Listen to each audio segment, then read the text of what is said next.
We have breaking news from the NHL. We have a trade to discuss. The Calgary Flames have traded Nikita Zadorov to Vancouver. We'll discuss the return and what it means for both clubs coming up next.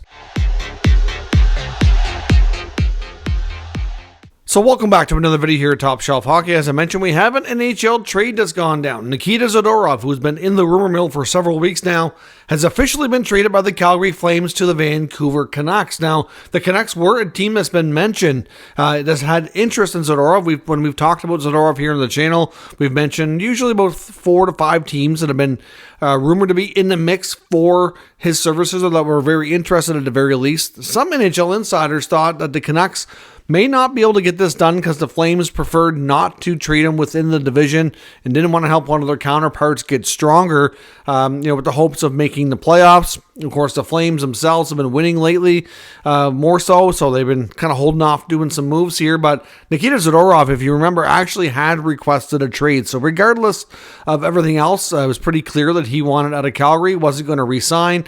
And, regardless of how the team's doing, they probably needed to take care of this sooner than later. So the return going from Vancouver to the Flames is a 2024 fifth-round pick, which is the pick that they're getting from the Chicago Blackhawks that they just did yesterday in the deal for Anthony Beauvillier. So that Beauvillier trade, the pick they got, will go to Calgary now, and then they're throwing in a third-rounder in 2026. So 2 draft picks, no salary retained. Zadorov's a pending unrestricted free agent, making $3.75 million.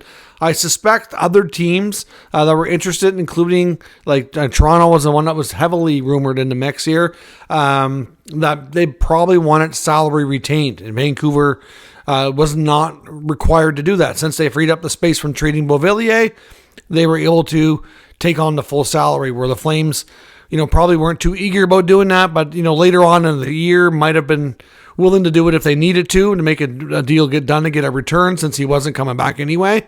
But I suspect that might have been the deal breaker here to get it done. They don't have to retain any money, and they get 2 picks, which really isn't too bad for a player of this stature. Obviously, the Canucks have been done a lot better than expected this year, near the top of the Pacific Division. Bolstering the blue line was clearly an agenda that they had. It has been mentioned as soon as the Beauvillier trade went down that they were going to likely use that space to address the blue line. Some thought maybe they would use that money to sign Ethan Bear. They still might be in the mix for him, hard to say.